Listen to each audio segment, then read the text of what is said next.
So smooth. Nets a 1-point lead. Bucks would make a bucket. Nets would come back down the other way. This time it's Kyrie throwing it up for three. They would score 21 straight, those two, for the Nets in the third quarter. Brooklyn a 2-point lead to the fourth. Now, in the fourth quarter, Bucks have a 6-point lead, and it's Giannis in the lane, unstoppable, plus the foul shot, 9-point game. About a minute later, Chris Middleton working in traffic. Bucks an 18-1 run over a 4-minute stretch in the fourth, and then just over a minute to go, it's KD no, but then it's KD again, and it's KD no. He would score 32. Giannis had 36 plus 12 boards, and the Bucks win again. So they sweep this little mini series. This time they take it 124-118, and with that win, Milwaukee now a game and a half back of Brooklyn for the 2 seed in the East. 3 games back of the Sixers for number 1. The Nets, meanwhile, fall to 1.5 out of the 1 seed. So that's the story in the East. The big story in the West is LeBron James, who is expected to miss back-to-back games against the Clippers and Trailblazers Thursday and Friday to rest his injured right ankle. But it is sounding increasingly likely that he is going to miss more time than that as he works through the discomfort in the ankle that kept him out for 6 weeks. In fact, our own Adrian Wojnarowski has gotten up early this morning because there is news on this injury with LeBron. Woj, what is the latest? Well, Greeny, certainly as we reported yesterday, LeBron James will miss this back-to-back with the Clippers and Blazers. And then they've got a couple more games coming up. Phoenix, New York, 2 of the best teams in the NBA. And listen, the Lakers are trying to stay out of that play-in tournament right now, but they may have to be without LeBron. Into next week. He has got to get this ankle right before the postseason, and certainly he'll start to take it day to day as he gets past this back-to-back, Greeny.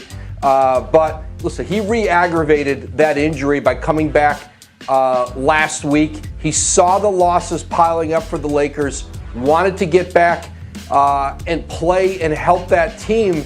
And without any real practice time in LA, the only way he could go out and really test that ankle was in a game. And I'm told it was difficult for him to really explode off that ankle, to make hard and sharp cuts. And so I think right now for the Lakers, for LeBron James, wherever they land in the standings, they've got to have a healthy LeBron James in the postseason, a dominant LeBron James, whether that's trying to come out of the play-in tournament or that's in, staying in that top 6. But right now that ankle needs rest, and I believe the plan for LeBron James is to try to get that rest before we get to the postseason. And so I'm trying to make sure I understand what you're saying. Are you telling us that we feel there's a real chance that LeBron James will not play again this regular season? I think he's going to try to play again in the regular season, Greeny. It may be later next week. Listen, he's got a tremendous threshold for pain. He has shown that in his career, and certainly a determination to play. But that ankle does need rest right now, and he probably can't get it fully healthy until the offseason. He's going to have to play with discomfort in the playoffs. So we'll see as we get into next week and get closer to the final games of the regular season, whether LeBron wants to push it or continue to try to give it some time and try to get back as close as he can to 100%. I don't think he's going to be able to be fully 100% for the rest of the season. He's going to probably have to play with discomfort in it. Wow. So it's the ankle now that will hover over the rest of the NBA year. The very latest from Woj, always outstanding. We'll get Jay Will. 100 games. Yeah.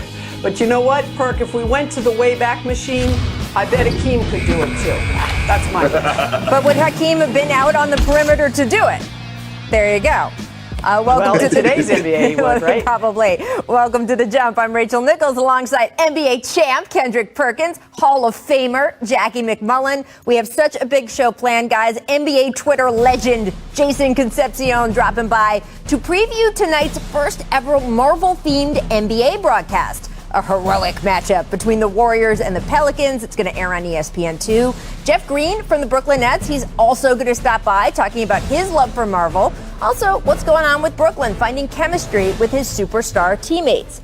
First, though, the Lakers dropping their third straight game last night. Now Woj and Dave McMenamin reporting the Lakers will be without starting point guard Dennis Schroeder for 10 to 14 days due to COVID health and safety protocols. Schroeder sat out last night's loss to the Raptors because of the protocols. This is the second COVID-related absence for Schroeder. There's never a good time to lose a starter, but this is a heavy blow to the Lakers as they try to reintegrate LeBron and AD back into the lineup. LeBron isn't even still playing consistently. We'll have more on that in a minute, but back to Schroeder, who is averaging 15.5 points and 5.8 assists this season, was one of the key players who kept the Lakers afloat without LeBron and AD. Perk, what do you think the loss of Schroeder means for the Lakers right now? Well, Rachel, it means everything. And it's hard, but it's a disaster when you look at it. When you look at the structure of the Los Angeles Lakers, it's only two playmakers at the guard position and at their wing position, LeBron James and Dennis Schroeder. You take Dennis Schroeder away, who do you have left? A hobbling LeBron James is not good for the Lakers right now. LeBron James is not healthy, as we can see. I don't even think he's 60%. So, and it just goes to show you, though, I want to give a lot of credit to the players around the whole entire NBA of what they've been dealing with throughout the NBA season, dealing with certain situations as far as testing on the regular, as far as with COVID and the whole COVID protocol situation.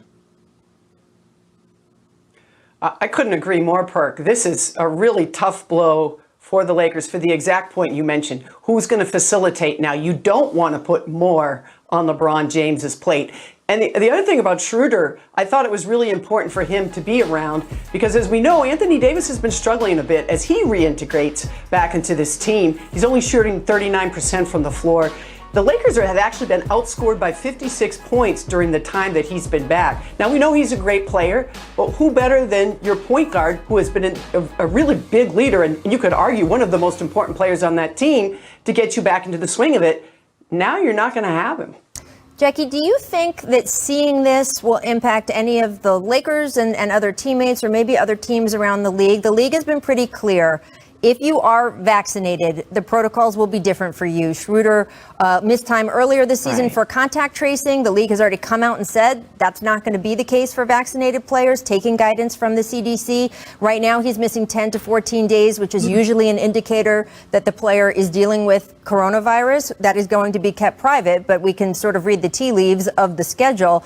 And again, look, we have this information from our nation's leading doctors that it is very, very, very, very, very hard to come up with a positive coronavirus test if you are fully vaccinated. Do you think that this is now impacting players and teams on the court and, in fact, could really put a dent in the Lakers' playoff hopes, might affect some of the thinking of players who maybe are okay getting vaccinated, just haven't gotten around to it or have sort of on the fence, Jackie?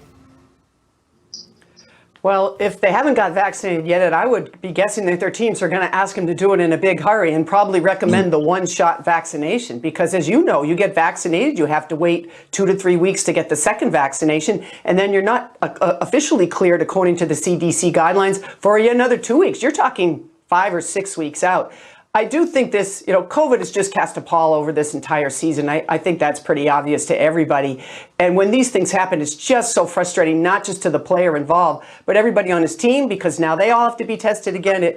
This is just, this nightmare can't be over soon enough for a lot of NBA players, that's for sure. And look, the NBA has made it clear to the Players Association, to individual players, it is up to the person himself whether he wants to get vaccinated. Right. But they've also made it clear that the rules are going to be different for people who are and aren't, just like the rules in society are going to be different. The CDC has already come out and said this, so you're just going to have to decide. There's all kinds of factors when you decide as a player, am I going to take this painkiller or not? What will it do to my body long term? What will it do if I play on this ankle that I probably shouldn't play in, but it's the playoffs and I really want to be there for my team?